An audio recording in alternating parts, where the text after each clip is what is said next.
Welcome to TSAT. Let us see the continuation of our topic.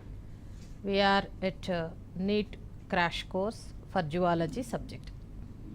ఇక ఈ రోజున మనము రిమైనింగ్ టాపిక్స్ గురించి ఒకసారి డీటెయిల్గా మాట్లాడుకుందాం. నెక్స్ట్ కంటిన్యూషన్లో మనం చూసినట్లయితే next question, the epithelial tissue present on the inner surface of branchioles and fallopian tubules is known as. This is the another question. ఒకసారి ప్రశ్నను పరిశీలిస్తే ఎపిథీలియల్ టిష్యూ ఉపకళా కణజాలంలో ఏ ప్రదేశంలో ఉన్నది అని అంటే బ్రాంకియోల్స్ మరియు ఫాలోపియన్ ట్యూబ్యూల్స్. బ్రాంకియోల్స్ అంటే సాధారణంగా మనందరికీ తెలుసు శ్వాసనాళికలు అని పిలుస్తాం. ఈ శ్వాసనాళికలు మరియు ఫాలోపియన్ ట్యూబ్యూల్స్ అంటే మన శ్రీబీజ వాహికల్లో ఏ రకానికి చెందినటువంటి ఎపిథీలియల్ టిష్యూ ఉన్నది అనేది ఇక్కడ ప్రశ్న.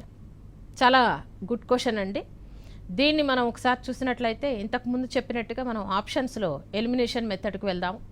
ఫస్ట్ గ్లాండ్యులార్ ఎపిథీలియం, ఫస్ట్ ఆప్షన్ ఇది. Second one ciliated epithelium, third one is the squamous epithelium, fourth one is the cuboidal epithelium.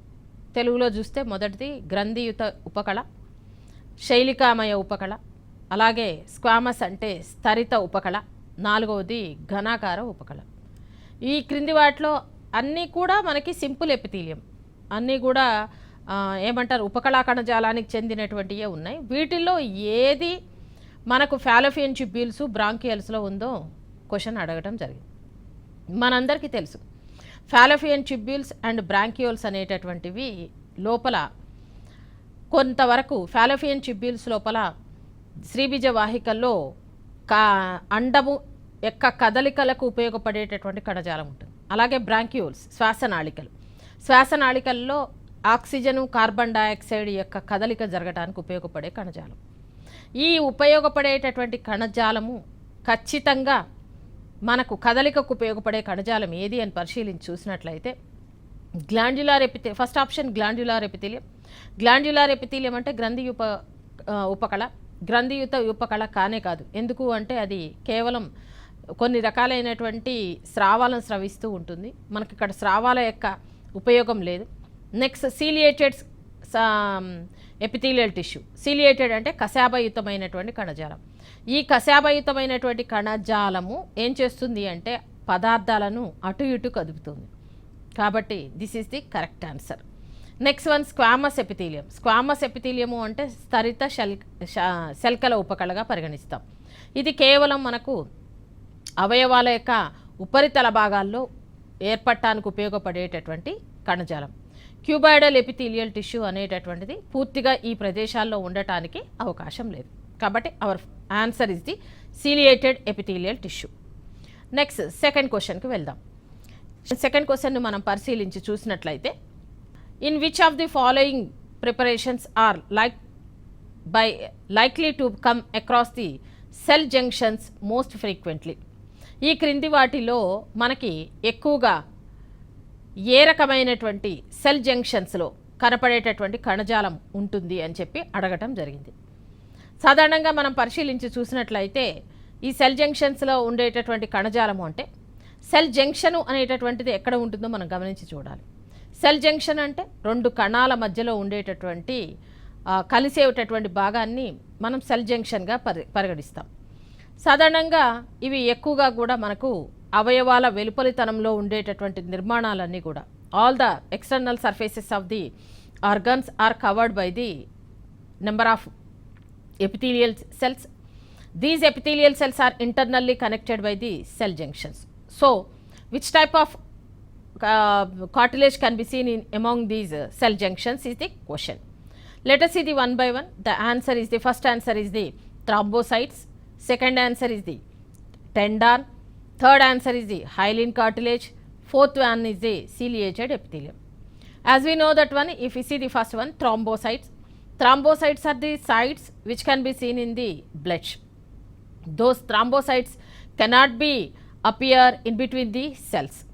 రెండు కణాల మధ్యలో మనకు థ్రాంబోసైట్స్ అనేటటువంటి నిర్మాణాలు ఉండవు. ఇవన్నీ కూడా మనము థ్రాంబోసైట్లు అనేటటువంటి నిర్మాణాలు కణము ఏదేమంటారు రక్తము గడ్డగట్టడానికి ఉపయోగపడేటటువంటి కణ పదార్థాల కోసం ప్రత్యేకించబడినటువంటి కణాలు. కాబట్టి ఇది ఆన్సర్ అవ్వడానికి వీల్లేదు. Next one, what is meant by tendon? Tendon అంటే ఏమిటి? టెండాన్ అంటే ఒక ఒక కండరాన్ని ఎముకతో కలిపేటటువంటి నిర్మాణాన్ని మనం ఏమంటాము? టెండాన్ అని పిలుస్తాం.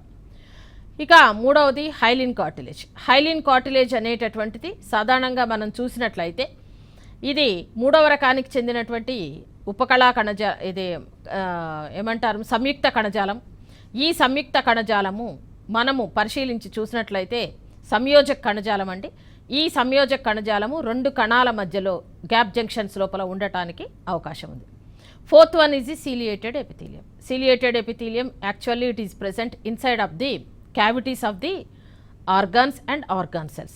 So our answer is the hyaline cartilage.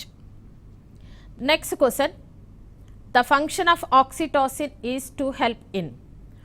Oxytocin యొక్క ఉపయోగం ఏంటి అనేటటువంటిది ఇక్కడ క్వశ్చన్గా అడగటం జరిగింది. ఈ ఆక్సిటోసిన్ అనేటటువంటిది ఒక రకమైనటువంటి హార్మోన్. మనందరికీ తెలిసినటువంటి విషయమే. As we know that one we are having the different types of endocrine glands. ఈ అంతఃస్రావక గ్రంథులు శరీరం లోపల వివిధ భాగాల లోపల ఉన్నాయి. ఈ అంతఃస్రావక గ్రంథుల్లో అతి ముఖ్యమైనటువంటి అంతఃస్రావక గ్రంథి మనము పిట్యూటరీ గ్రంథిగా పరిగణిస్తాం. The pituitary gland is located above the ప్యాలెట్కు పై భాగాన, అంటే it is located on the hypothalamus region of the diencephalon. ద్వారగోర్ధం యొక్క హైపోథాలమస్ భాగం లోపల మనకి పిట్యూటరీ గ్లాండ్ ఉంటుంది. పిట్యూటరీ గ్లాండ్లో 3 పార్ట్స్ ఉంటాయి. ఒకటి పూర్వలంబిక, మధ్యలంబిక, పరలంబిక. పూర్వలంబిక అంటే 4 లోబ్ని మనం ఏమని పిలుస్తామంటే ఎడినోహైపోఫైసిస్ అని పిలుస్తాం. మధ్యలంబిక పరలంబికని కలిపి న్యూరోహైపోఫైసిస్ అని పిలుస్తాం. పిట్యూటరీ గ్లాండ్ యొక్క పూర్వలంబిక అంటే పిట్యూటరీ గ్రంథి యొక్క పూర్వలంబిక అయినటువంటి ఎడినోహైపోఫైసిస్ భాగం నుంచి మనకి సాధారణంగా 6 రకాలైనటువంటి హార్మోన్లు విడుదలవుతాయి. ఇక పిట్యూటరీ పరలంబిక అయినటువంటి న్యూరోహైపోఫైసిస్ నుంచి 2 రకాల హార్మోన్లు ఏర్పడతాయి. ఒకటి ADH లేదా వాసోప్రెసిన్ అనే హార్మోను, రెండవది ఆక్సిటోసిన్ అనే హార్మోన్. ఈ ఆక్సిటోసిన్ అనే హార్మోన్ యొక్క ఉపయోగం ఏంటి అని చెప్పి ఇక్కడ క్వశ్చన్ అడగడం జరిగింది. Let us see the options. Is it useful for the childbirth or gametogenesis? Third option is the growth. Fourth option is the lactation. Actually, the oxytocin is an important hormone which is formed during the gestation period of the human being. ఆ మానవుని లోపల gestation period అంటే గర్భావధి సమయం లోపల, పిండం ఎదుగుతూ ఉన్న సమయం లోపల ఈ ఆక్సిటోసిన్ అనే హార్మోన్ ఏర్పడుతుంది.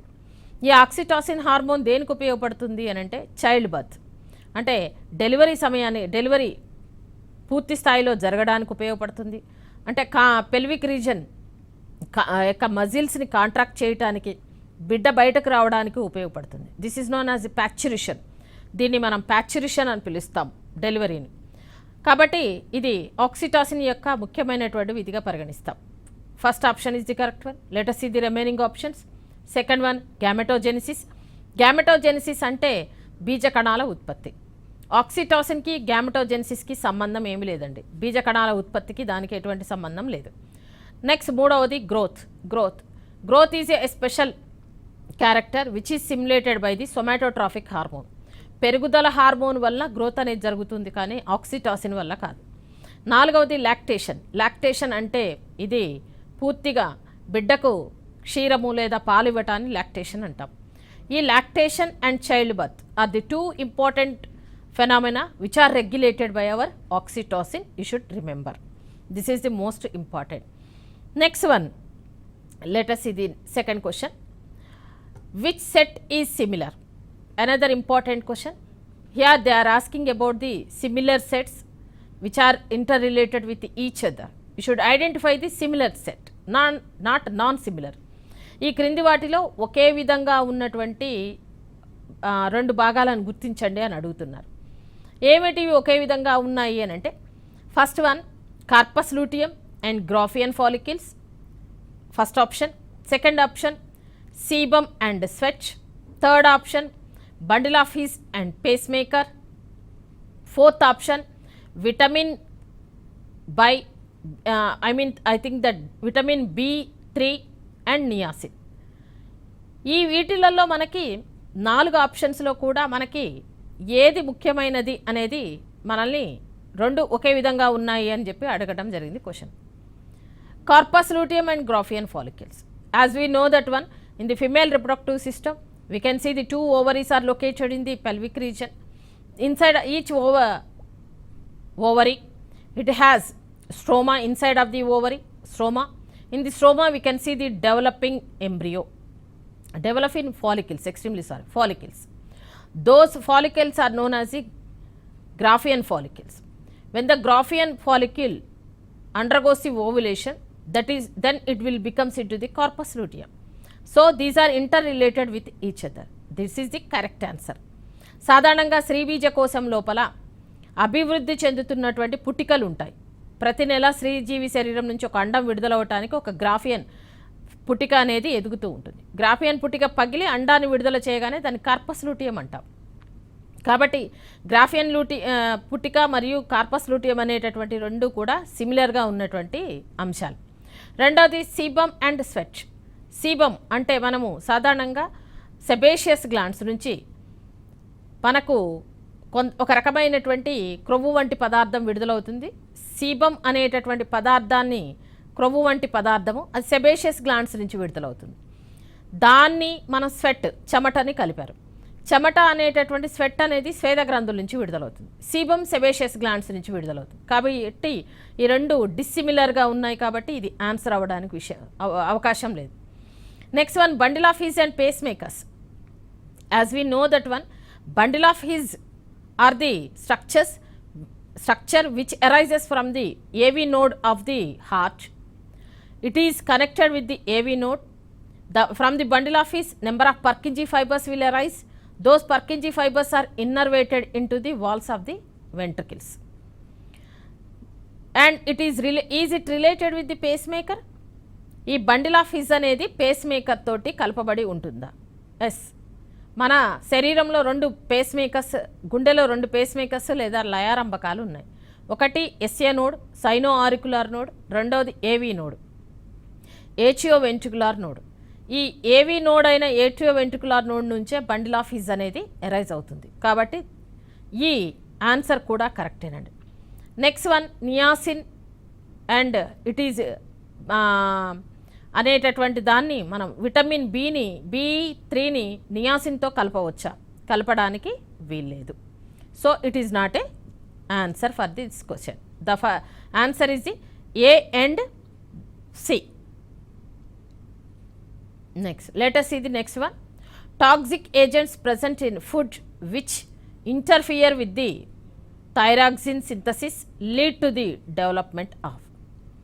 సాధారణంగా కొన్ని విష పదార్థాల వలన ఆహారంలో మనకి థైరాక్సిన్ యొక్క సింథసిస్ అనేది సరిగ్గా జరగకపోతే ఏం జరుగుతుంది డెవలప్మెంటల్ యాక్టివిటీస్ మానవుని శరీరంలో అని క్వశ్చన్ అడగటం జరిగింది. ఇక మనం ఇక్కడ పరిశీలించి చూసినట్లయితే thyroid gland is an second important gland in human body which is located in the pharynx region. గ్రసని భాగంలో సీతాకోక చిలుక ఆకారంలో ఉండేటటువంటి నిర్మాణాన్ని థైరాయిడ్ గ్రంథి అంటాం. ఈ థైరాయిడ్ గ్రంథి నుంచి మనకు థైరాక్సిన్ అనే హార్మోన్ విడుదలవుతుంది. ఇది అన్ని బయలాజికల్ యాక్టివిటీస్ని బేసిక్ మెటబాలిక్ రేట్, సాధారణ జీవక్రియ వేగాన్ని లేదా రేటును నియంత్రించేటటువంటి హార్మోన్గా థైరాక్సిన్ని చెప్పుకుంటాం. ఇది 3 రకాలుగా ఉంటుంది, T3, T4. ఈ రెండింటిని కలిపి మనం థైరాక్సిన్ అంటాం. ఈ థైరాక్సిన్ హార్మోన్ T3, T4 లో థైరాక్సిన్ హార్మోను ఎక్కువ తక్కువ విడుదలవ్వడానికి కూడా అవకాశం ఉంటుంది.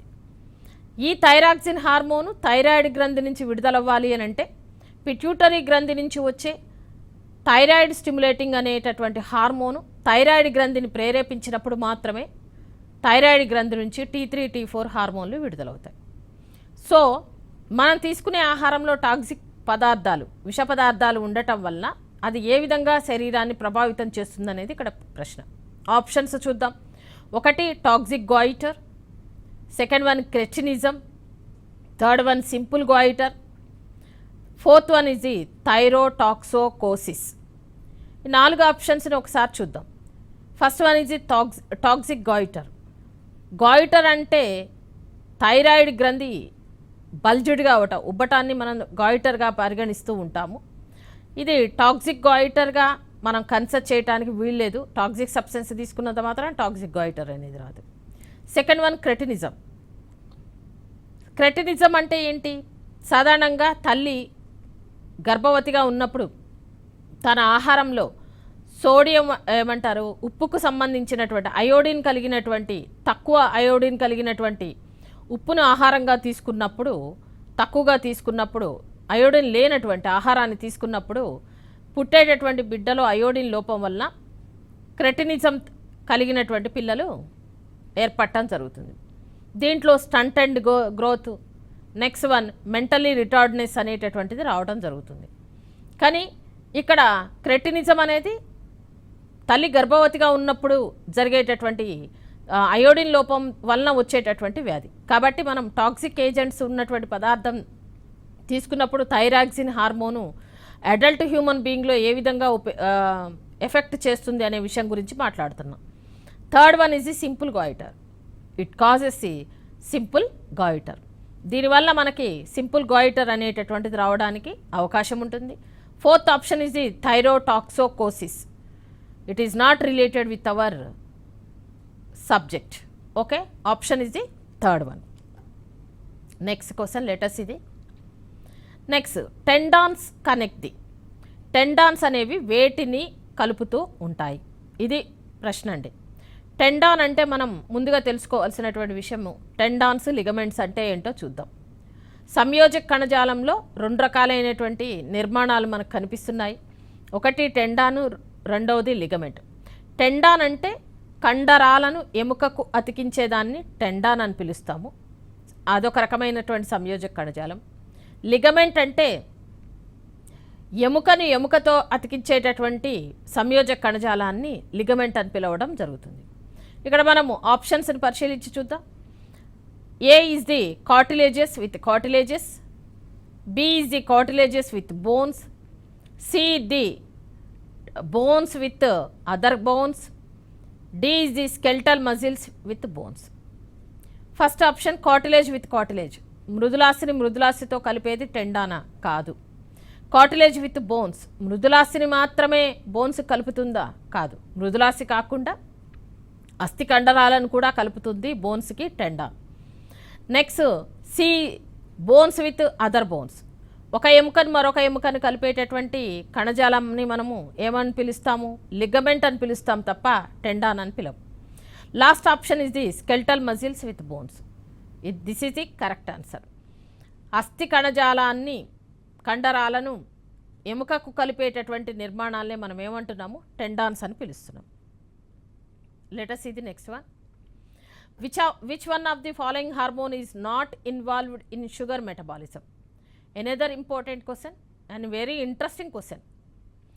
ఈ క్రింది వాటిలో ఏ హార్మోను షుగర్ మెటబాలిజం తోటి కనెక్ట్ అయ్యి లేదండి?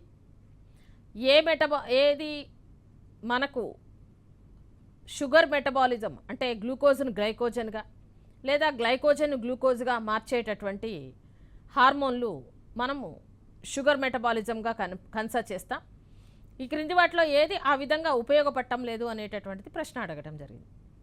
First one is the insulin, second one glucagon, third one is the cortisone, fourth one is the aldosterone. Let us see the one by one. First one is the insulin. Insulin అనేటటువంటి hormone మనందరికీ తెలుసు, శరీరంలో అధికంగా ఉన్న గ్లూకోజ్ను గ్లైకోజన్గా మారుస్తుంది. Second one, it is also related with our, what is that one? Sugar metabolism. Second one, glucagon. Glucagon hormone is the another hormone which increases the sugar, which converts the glycogen into glucose. గ్లైకోజన్ను గ్లూకోజ్గా మార్చేటటువంటి hormone మనం ఏమంటున్నాము? Glucagon hormone అని పిలుస్తున్నాం. మరి ఇది sugar మెటబాలిజంతో రిలేటెడ్గా ఉందా? ఉందండి. Next one cortisone. Cortisone is the another hormone which is secreted by the adrenal gland. It is also regulates the sugar metabolism. Cortisone అనేటటువంటి హార్మోను ఖచ్చితంగా మనం తీసుకునేటటువంటి ఆహారంలో ఉన్నటువంటి గ్లూకోజ్ లెవెల్స్ని తగ్గించడానికి ఉపయోగపడే hormone cortisone. Last one is the aldosterone. Aldosterone అనే హార్మోన్ చూసినట్లయితే ఇది కూడా ఎడ్రినల్ గ్లాండ్ నుంచి ఉత్పత్తి అవుతుంది. దీన్ని మినరలో కార్టికాయిడ్ హార్మోన్ అని పిలుస్తాం. మినరలో కార్టికాయిడ్ అంటే మన శరీరంలో లవణాల యొక్క సమతాస్థితిని రక్షించేది. అంటే ఇది ఏ విధంగానూ కూడా షుగర్ మెటబాలిజం తోటి కనెక్ట్ అయ్యి లేదు. కాబట్టి answer is the aldosterone. Next one, another one. Which of the following pairs of hormones are not antagonistic, means having the opposite effect to each other? ఒకదానికొకటి వ్యతిరేకమైనటువంటి ప్రభావాన్ని కలిగి ఉండలేదు. Good question. ఇంతకుముందేమో సిమిలర్గా ఉన్నాయి చూసాము, ఇప్పుడు ఏమంటున్నాడు? సిమిలర్గా ఉండనివి అంటే డిస్సిమిలర్గా ఉన్నటువంటి హార్మోన్స్ గురించి మాట్లాడండి అని చెప్తున్నాడు. First one, let us see the options. Aldosterone, atrial natriuretic factor. Aldosterone అనే హార్మోను శరీరంలో లవణాల యొక్క సమతాస్థితిని గురించి ఉపయోగపడుతుంది. ఆల్డోస్టిరాన్ అనే హార్మోను లవణాల యొక్క మినరలోకార్టికాయిడ్ అంటాం. ఇది లవణాలను యొక్క ద్రావణాల యొక్క లవణీయతను తీసుకునేటటువంటి ఆహార పదార్థాలు, శరీరంలో ఉన్నటువంటి జీవక్రియలో జరిగేటటువంటి సోడియం క్లోరైడ్ యొక్క లవణాల యొక్క సమతాస్థితికి ఉపయోగపడుతుంది. ఇది పెంచడానికి ఉపయోగపడుతుంది. ఏచిఎల్ నాట్రియూరైటిక్ ఫ్యాక్టర్ ఏం చేస్తుంది అంటే తగ్గించడానికి ఉపయోగపడుతుంది. మన శరీరంలో ఒకవేళ ఏదైనా ఫ్యాక్టర్ లవణాల యొక్క గాఢత పెరిగిన అంటే రక్తం గాఢంగా ఉన్నప్పుడు ఏట్రియల్ నాట్రియూరైటిక్ ఫ్యాక్టర్ అనేది రిలీజ్ అయ్యి బీపీని తగ్గించి లవణాల యొక్క గాఢతను తగ్గించడానికి ఉపయోగపడుతుంది. Next one, relaxin and inhibin. Relaxin అనే హార్మోను, ఇన్హిబిన్ అనే హార్మోను రెండూ కూడా మనకు ఒకదానికొకటి ఆపోజిట్ ఎఫెక్ట్స్ని కలిగి ఉంటాయి. ఒకటేమో రిలాక్సిన్ అంటే రిలాక్సిన్ హార్మోను శరీరంలో ఉన్న జీవక్రియలను సాధారణ ప్రక్రియలో జరగడానికి ఉపయోగపడుతుంది. ఇన్హిబిన్ ఏం చేస్తుంది? వాటిని ఆపడానికి ఉపయోగపడుతుంది. Third one is the parathormone and calcitonin. ఇవి రెండూ కూడా రక్తంలో కాల్షియంని నియంత్రించడానికి ఉపయోగపడుతున్నాయి. ఇక ఇన్సులిన్ అండ్ గ్లూకగాన్. ఇన్సులిన్ గ్లూకగాన్ను చూసినట్లయితే ఇన్సులిన్ రక్తంలో గ్లూకోజ్ స్థాయిని పెంచుతుంది, గ్లూకోజ్ని గ్లైకోజన్గా మార్చదు. గ్లూకగాన్ ఏం చేస్తుంది? గ్లైకోజన్ను గ్లూకోజ్గా మారుస్తుంది. అంటే రెండు ఒకదానికొకటి వ్యతిరేకమైనటువంటి ఏమంటారు లక్షణాలు కలిగి ఉంది. ఈ విధంగా మనకి ఒకదానికొకటి వ్యతిరేకంగా లేనటువంటి లక్షణాలు కలిగి ఉన్నటువంటి ఆప్షన్ ఏంటి అంటే second one, relaxin and inhibin రెండు కూడా సిమిలర్గా పనిచేస్తూ ఉన్నాయి. Correct answer is this second option. Next one, the posterior pituitary gland is not a true endocrine gland because posterior pituitary gland, pituitary గ్రంథి యొక్క పరలంబిక it is not a true endocrine gland. ఎందుకు? ఇది పూర్తి స్థాయిలో ఎండోక్రైన్ గ్లాండ్ కాదు అని చెప్పి మనల్ని ఇక్కడ ప్రశ్నిస్తున్నారు. ఎందుకు అనేటటువంటి విషయాన్ని గురించి మనం ఆలోచించాల్సినటువంటి అవసరం ఉంది. ఒకసారి ఆప్షన్స్ చూద్దాం. It is provided with a duct, it only stores and releases hormone, it is under the regulation of hypothalamus, it secretes the enzymes. So if you see the options, posterior part of the pituitary gland ni a true endocrine gland ga enduku pilavadam ledu ane daniki answer modati option, it is provided with a duct. Duct ఉన్నంత మాత్రాన endocrine gland కాదా అని ఇక్కడ ప్రశ్నిస్తున్నారు. అంటే అది ఏం లేదు. మనకు ప్యాంక్రియాస్ని తీసుకున్నట్లయితే, క్లోమాని తీసుకున్నట్లయితే ప్యాంక్రియాస్ అనేటటువంటిది డక్ట్ ఉన్నటువంటి అంటే వాహిక ఉన్నటువంటి అంతఃస్రావక గ్రంథి. మిగతా అంతఃస్రావక గ్రంథులన్నీ కూడా సాధారణంగా డక్ట్లెస్ గ్లాండ్స్, నేరుగా రక్తంలోకి తమ స్రావాలను విడుదల చేస్తాయి. The one and only gland which is known as the exocrine gland, endocrine gland is the pancreas.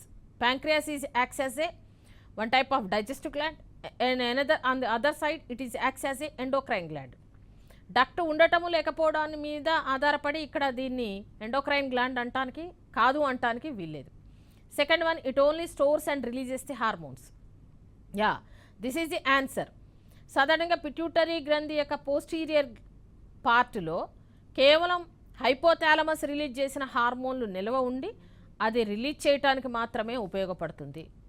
ఇది ఎట్టి పరిస్థితుల్లో కూడా హార్మోన్స్ అన్నిటినీ ఉత్పత్తి చేయడానికి ఎక్కడ ఉపయోగపడటం లేదు. కాబట్టి so it is considered as a only posterior part is considered as a it is not A real endocrine gland.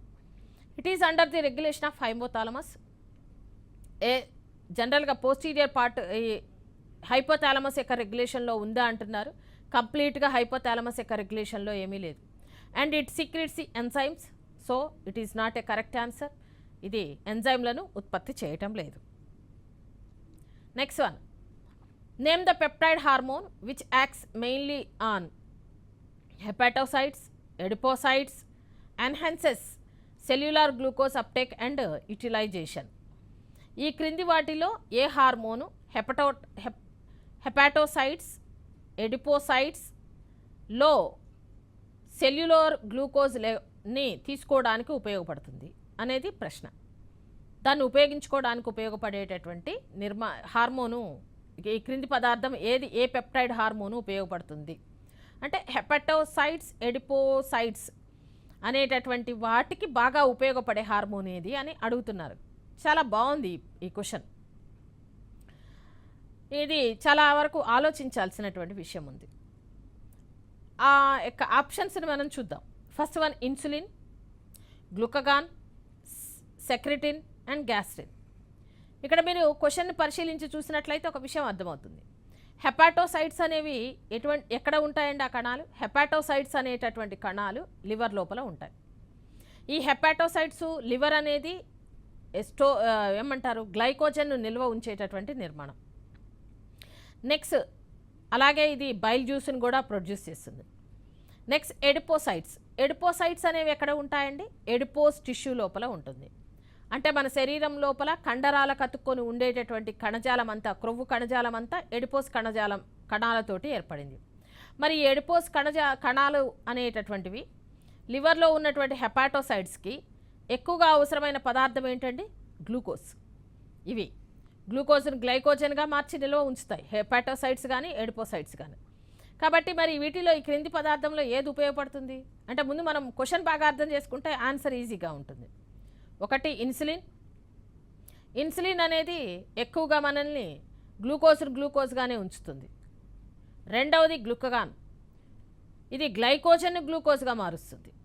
మూడవది సెక్రిటిన్ అనేటటువంటి హార్మోను లివర్ మీద పనిచేసి లివర్ నుంచి బైల్ జ్యూస్ విడుదలవ్వటానికి ఉపయోగపడుతుంది.